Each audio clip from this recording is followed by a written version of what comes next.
జగన్మోహన్ రెడ్డి ఎవరికి కూడా అంత పర్టికులర్గా అపాయింట్మెంట్ ఇవ్వరు. మీకు ఎలా ఇచ్చారు? అంటే ఇప్పుడు మేము సంవత్సరానికి ఒకసారి వస్తాము అండ్ మేము ఇద్దరిని మేము సోర్సెస్ ఉంటాయి అడుగుతాము. అడిగినప్పుడు ఏం చేస్తారంటే నాకు లక్కీ ఏంటంటే ఎమ్మెల్యేలకి ఇవ్వట్లేదు. ఎమ్మెల్యేలకు ఎందుకు ఇవ్వరండి? ఇవ్వట్లేదు ఎమ్మెల్యేలకి. వాళ్ళు ఇచ్చినప్పుడు వాళ్ళు వెళ్ళలేదు, వీళ్ళు వచ్చినప్పుడు వాళ్ళు వెళ్ళట్లేదు. సో అక్కడ గ్యాప్. ఆయన కరెక్ట్ టైంలో అపాయింట్మెంట్ ఇవ్వలేదని చెప్పి అప్పుడు ఆగిపోయారు చాలా మంది. మైలవరం ఎమ్మెల్యే కానివ్వండి, ఆళ్ళ కానివ్వండి, ఇలాంటి వాళ్ళు. సరే ఆళ్ళ బయటకు వెళ్ళాడు వేరే విషయం అనుకోండి. సో వాళ్ళకే ఇవ్వలేదు, మీకు ఎందుకు ఇస్తున్నాడు? నేను ఒకటి బర్త్డే గ్రాండ్ గా అయిందనే యూకేలో. నేను ప్రతి ఇయర్ చేస్తున్నాం బర్త్డే, ఇయర్ అనే కాదు. ఎన్ని కోట్లు ఖర్చు పెట్టారు ఇప్పుడు వరకు వైసీపీకి మీరు? ఎందుకులే మనోజ్, అంటే ఒక లెక్క. అంటే ఇప్పుడు మీరు ఫస్ట్ నుంచి వైసీపీ ఉన్నారు కరెక్టే, కానీ ఒక యూకేలో అలాంటి మెయిన్ ఏరియాలో బయట కంట్రీలో మీరు అంత గ్రాండ్ గా చేయడం అంటే మామూలు విషయం కాదు. అందరినీ గ్యాదర్ చేసి అందరినీ కోఆర్డినేషన్ చేసుకోవడం అంటే మామూలు విషయం కాదు. డెఫినెట్ గా అది it's not easy task. And నేను కోట్లు అయితే పెట్టలేదు, చెప్తున్నాను. ఎంత పెట్టానన్నది ఎలా పెట్టానంటే నేను ఏదైనా ఆనెస్ట్గా చెప్తాను మనోజ్. నాకు ఏది మనసులో దాచుకుని ఒకలాగా, లేకపోతే ఇప్పుడు నేను తప్పించుకోవడానికి కూడా నేను చెప్పను. ఎవరు కూడా పార్టీలో నన్ను ఒక్కరోజు కూడా ₹1 ఖర్చు పెట్టు ప్రదీప్ అని చెప్పలేదు. నాకు ఇష్టం వచ్చి నేను చేస్తున్నాను అంతే. బికాస్ నాకు ఇది చేయాలని నేను అనిపించేస్తున్నాను. సో రేపు మార్నింగ్ నేను ఎక్కడ కూడా నేను చెప్పను, ఎందుకంటే నేను అంత ఖర్చు పెట్టాను. ఒకటే క్వశ్చన్ అడుగుతారు, నిన్ను ఎవరు పెట్టమన్నారు అంటారు. అంటే నాకు ఇష్టం వచ్చి నేను పెడుతున్నాను. అంటారు కదా. ఇప్పుడు మనం చూస్తున్నాం, నేను ఇంత పార్టీ కోసం ఇంత కష్టపడ్డాను, ఇంత చేశాను, నాకేం లేదని. నన్ను ఎవరు అడగలేదు, నా ఇష్టంతో నేను పెట్టాను. అండ్ అది కూడా నాకు ఎంతో సంతోషం, నాకు సాటిస్ఫాక్షన్. పార్టీ కోసం నేను చేస్తున్నాను, మా అన్న ఒక్కడే కష్టపడుతున్నాను, నేను తోడ్పాటును అందిస్తే అది మనం హెల్ప్ చేసినట్టు అవుద్ది. జగన్మోహన్ రెడ్డి గారు చేసే మంచి పనులు 10 మందికి తెలుస్తాయి అన్న ఏకైక ఉద్దేశంతో మనం చేస్తాం. అఫ్కోర్స్ చాలా మంది అంటారు, నీకు ఎమ్మెల్యే ఏదో ఆశిస్తున్నావు, మీరు అంటున్నారుగా, లేకపోతే నీకు ఎందుకంత పిచ్చి, నీకు ఎందుకంత చేస్తున్నావు అది. దానికి ఆన్సర్ లేదు. అండ్ నేను చెప్తున్నాను కదండి, like I'm very very open. రేపు పదవి వచ్చిందా రాలేదా, ఇంకోట మనకు సూట్ అయ్యేది వస్తుందా, వచ్చే వరకు ఎవరైనా ఓపెన్ అంటారు సార్. పదవి వచ్చాక అప్పుడు నేను దాన్ని కూడా కాదనలేను. ఇప్పుడు నేను ప్రూవ్ చేసుకోలేను నువ్వు ఎందుకు స్పెషల్ అంటే, నేను ప్రూవ్ చేసుకోలేను. అందరిలాగే అనిపిస్తుంది, ప్రజలకు కూడా అనిపిస్తుంది. But over a period of time they will realise. ఇప్పుడు నేను 2.5 years 3 years నుంచి చేస్తున్నాను. నేను day 1 ఏం చెప్పాను, ఈ రోజు కూడా అదే చెప్తున్నాను. నేను ఏది గొప్పగా చెప్పట్లేదు. అంటే of course thanks to the audience. ఇప్పుడు చాలా మంది నన్ను గుర్తుపడతారు, రికగ్నిషన్ ఉంది, అదంతా వాళ్ళు చూపించే ప్రేమ తప్పితే నా గొప్పతనం ఏం లేదు. నేను day 1 ఎలా చేస్తాను, ఈ రోజు కూడా అలా చేస్తాను. బట్ కన్సిస్టెంట్గా చేయడం వల్ల అది ప్రజలకు రీచ్ అవుతుంది. ప్లస్ మంచిగా మాట్లాడడం వల్ల, ఓకే ఇప్పుడు యూట్యూబ్ అంటేనే బూతులమయమైన పరిస్థితి నుంచి మనం ఎక్కడ బూతులు మాట్లాడకుండా ఏదో ఉన్నంతలో ఆధారాలు చూపిస్తూ మనం ప్రజలకు చెప్తుండడం వల్ల దే ఆర్ రికగ్నైజింగ్ మీ. అంతే తప్పితే ఇప్పుడు పదవి వచ్చేంత వరకు నువ్వు చెప్తావంటే, నేను ఈ కంట్రీలో లేను, నేను యూకేలో ఉన్నా, అక్కడ నుంచి ఎమ్మెల్యేగానే తప్పకుండా నేను అంటే నాకు ఇంకొక ఇంట్రెస్ట్ కూడా, నాకు వచ్చి పని చేయాలని ఉంది అని చెప్తున్నాను కదా. లైక్ ఫర్ ద పార్టీకి పనిచేస్తూ జగన్మోహన్ రెడ్డి గారిని నేను పనిచేయాలంటే డాక్టర్ ప్రొఫెషన్ ఆపేస్తారా? I'll do that. నేను ఆపేయడానికి కూడా నేను రెడీ. అంటే నాకు అక్కడ నా ఓన్ ప్రాక్టీస్ కోసం వెయిట్ చేస్తున్నారు. నాకు ఓన్ ప్రాక్టీసెస్ ఉన్నాయి, నేను లేకపోయినా అక్కడ జరుగుతుంది. అఫ్ కోర్స్ ప్రాఫిట్స్ లో కొంచెం కోత పడవచ్చు, ఎందుకంటే నేను డైలీ వర్క్ చేసేది అది కట్ అయిపోతుంది. It doesn't matter. But I have my ground work, అది అంతా నేను చేసుకున్నాను. I'm happy. లైక్ ఈ రోజు నువ్వు రా ప్రదీప్ అన్న, నేను వచ్చేసే పొజిషన్లో ఉన్నాను, అదేం ప్రాబ్లం లేదు.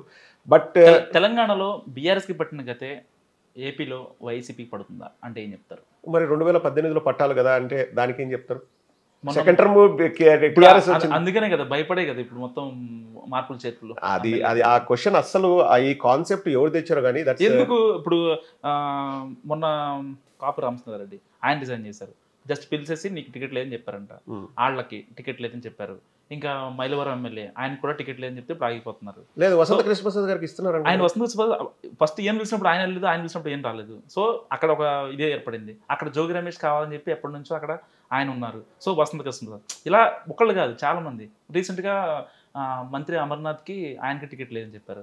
సో ఏంటి ఎంత నేను ఆ విషయంగా చూడను. ఇప్పుడు 175 మంది ఉన్నప్పుడు ఓ 30 మంది 40 మంది చేంజ్ చేశారు అనుకుందాం అండి. గెలిచిన 151 గురించి మాట్లాడదాం. ఒక 30 మంది 40 మంది చేంజ్ చేశారు అనుకోండి, ఆ మిగతా 100 మంది జగన్ కి డైరెక్ట్ గా భజన చేసే వాళ్ళకే ఇవ్వట్లేదు. మంత్రి గుడివాడ అమర్నాథ్, ఇక్కడ రామకృష్ణారెడ్డి ఆయన 4 ఏళ్ల నుంచి టీడీపీని జనసేనని ఎంత ఇబ్బంది పెట్టాలో అంత ఇబ్బంది పెట్టాడు. నారా లోకేష్ ని చంద్రబాబుని వాళ్ళు జైలుకి వెళ్ళడం కోసమే ఆయన 4 ఏళ్ళు కోర్టుల చుట్టూ తిరిగాడు, కనీసం ఫ్యామిలీ కూడా పట్టించుకోండి. అలాంటి వ్యక్తిని పోగొట్టుకున్నాడంటే వైసీపీ ఏ పరిస్థితిలో ఉంది ఇప్పుడు? ఇప్పుడు వీళ్ళందరినీ సాటిస్ఫై చేయాలి, మేము బాగుందని ప్రజలకు చెప్పాలి అనుకుంటే వాళ్ళని ఉంచుతారు. మా పాయింట్ అది కాదు. మేము 175 ఎమ్మెల్యేస్ని లేకపోతే 151 గెలిచిన ఎమ్మెల్యేస్ని అందరినీ ఒకేలాగా చూస్తాం. ఎవరికి స్పెషల్ ప్రిఫరెన్స్లు ఉండవు. ఒకటే నార్మ్ పెట్టుకున్నాం, గడప గడపకు ప్రజల వద్దకు వెళ్ళండి అండ్ ప్రజల కోసం పనిచేయండి. 200% సక్సెస్ అయింది. మీకు ఒక్కటండి, ఇంతకుముందు ఏమనుకునే వాళ్ళు, ఎలక్షన్స్ అప్పుడు వస్తారు, గెలిచిన తర్వాత మళ్ళీ 5 ఏళ్ల తర్వాత వస్తారు అనేవాళ్ళు. ఆ నానుడి ఉండేది. కానీ మేము ఎమ్మెల్యేలు మేమే గడప గడపకు పంపించారు జగన్మోహన్ రెడ్డి. ఉంటాయండి ఖచ్చితంగా. ఇప్పుడు మనము ఒక ఎగ్జామ్ రాయడానికి వెళ్తాం, 100 మార్కులకు ఎగ్జామ్ రాయడానికి వెళ్తే 90 రావచ్చు. 90 ఈజ్ అ గుడ్ మార్క్. 10 మార్కులు మిస్ కావచ్చు. అంత మాత్రం చేత 10 మార్కులు మిస్ అయ్యాయని మిగతా 90 మార్కులు నువ్వు తీసి పక్కన పడేయడానికి వీల్లేదు కదా. ఒక 10 మంది 100 మందిలో 10 మంది అపోజ్ కావచ్చు.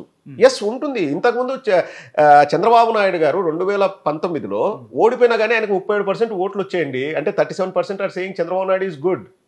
మాకు 50% వచ్చింది. అంటే మిగతా 50% ఆర్ అపోజింగ్ వైఎస్ఆర్సీపీ. కానీ వచ్చిన సీట్లు 151. So there will be always opposition ఉంటుంది.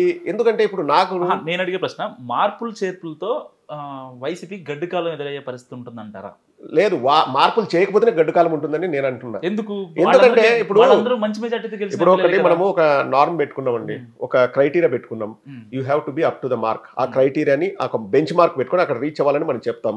వాళ్ళు రీచ్ అవ్వలేదు, డైరెక్ట్ గా ఏం తీసేయలేదు. 3-4 సార్లు రివ్యూ మీటింగ్లు జరిగి ఎవ్రీ గడప గడపకు ఇప్పుడు 1 year లో గడప గడపకు చేస్తే 3 or 4 సెగ్మెంట్స్ గా చేసుకుంటారు. తర్వాత రివ్యూ మీటింగ్ ఉంటుంది. ఆ రివ్యూ మీటింగ్ లైవ్ కూడా జగన్మోహన్ రెడ్డి గారు చూపించారు.